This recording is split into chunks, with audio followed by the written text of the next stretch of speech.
Hello' everyone, আশা কৰিছোঁ সকলোৱে ভালে আছে। ময়ো ভালে আছোঁ আৰু আজি মই ভিডিঅ'টো ইয়াতে ষ্টাৰ্ট কৰিব লৈছোঁ। আৰু আজিৰ ভিডিঅ'ত মই বনাম খাৰলি মানে আপোনালোকেতো ভিডিঅ'ত ফটোত দেখি গমেই পাইছে কেনেকুৱা কি বনাম। আৰু আপোনালোকেতো জানেই আমি সৰিয়হৰ পৰা তেল বনাওঁ, মিঠাতেল বনাওঁ। সেইবাবে মিঠাতেল বনোৱাৰ পাছত যিখিনি জাবৰখিনি আমি কি কৰিম, সেই জাবৰখিনিতো পেলাই দিব নোৱাৰে ন, সেইখিনিৰো এটা কাম কৰিব পাৰে। আৰু খাৰলি বনাবলৈ কাৰণে আমাক লাগে নেমু টেঙা আৰু মিঠাতেল আৰু সোৱাদ অনুসৰি নিমখ লাগিব। বলক ভিডিঅ'টো এতিয়া ষ্টাৰ্ট কৰোঁ। আৰু মই বনোৱা পদ্ধতিৰে বুলি নহয়, আৰু বেলেগ পদ্ধতিৰেও মানে বনাব পাৰে খাৰলি। কিছুমানে খাৰ দি কেনে বনায়। আজি মই এইটো টেঙা দি বনাম, খাব ভালেই লাগে। আপোনালোকৰ ঘৰত বনাই চালে গম পাব কেনেকুৱা লাগে। যোনে যোনে খায় অসমীয়াসকলে সেইসকলে জানেই খাৰলি কেনেকৈ বনায়, কি কৰে। তথাপিও মই ভিডিঅ'টো আপলোড দিছোঁ যাতে আপোনালোকে যোনে যোনে নাজানে সিহঁতে বনাব পাৰিব ঘৰতে। মিঠাতেলখিনি ওলোৱাৰ পাছত যিখিনি জাবৰখিনি এনেকুৱা হৈ আছে, মানে পিচ যেনেকুৱা হৈ আছে, সেইখিনি আপোনালোকে মিক্সিত গুড়ি কৰিব পাৰে, নহ'লে বা খুন্দনাটো কৰিব পাৰে। মই খুন্দনাতে কৰিছোঁ, মানে মই নহয়, মোৰ শাহু মায়ে কৰিছে। আপোনালোকে থাম্বনেইলটো চাই গমেই পাইছে চাগে।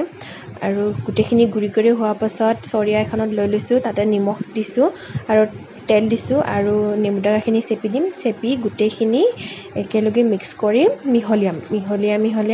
যেতিয়া চবফালে নিমখে তেলে টেঙাই যিখিনি মিক্স হৈ যাব, তাৰপিছত আমি বৈয়াম এটাত ভৰাই ল'ম। ভৰাই এমাহ-দুমাহমানৰ পাছত যেনেকৈ আচাৰ বনায় তেনেকৈ ৰাখিব লাগে বৈয়ামত। ৰ'দত দি থাকিব আপোনালোকে সকলোৱে। আৰু ভিনেগাৰ দিব লাগিব, ভিনেগাৰ আপোনালোকে দিব পাৰে। তাৰপাছত ৰ'দত দি যেতিয়া বনোৱা হ'ব, তেতিয়া আপোনালোকে হয় মাছৰ লগত পিটিকা কৰি খাব পাৰে, নহ'লে বা ভাতৰ লগতো খাব পাৰে। আৰু ইচ্ছা কৰিলে আপোনালোকে যদি মাছৰ লগত জোল বনায়ো খাব পাৰে, বহুত টেষ্টি হয়। মই কিন্তু সুদা এনেকুৱা নৰ্মেল ভাতৰ লগতে খাই ভাল পাওঁ, চাটনি নিচিনাকৈ।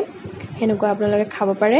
তো ভিডিঅ'টোত চাই গমেই পাইছে, দেখিছে। আৰু এতিয়া মায়ে দিছে ভিনেগাৰ 4 চামুচমান হ'ব দিয়া।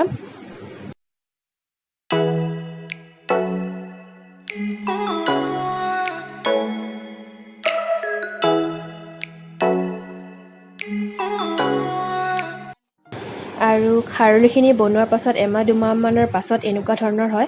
আৰু ইচ্ছা কৰিলে আপোনালোকে লাড়ু কৰিও, মুঠি কৰিও, যেনেকৈ পিঠা বনাওঁ তেনেকৈ লাড়ু কৰি থৈ দিব পাৰে।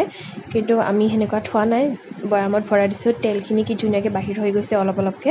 আৰু ভিডিঅ'টো চাই কেনেকুৱা পালে ক'ব। ভাল লাগিলে লাইক, কমেণ্ট, শ্বেয়াৰ কৰিব। আজিলৈ আহিছোঁ।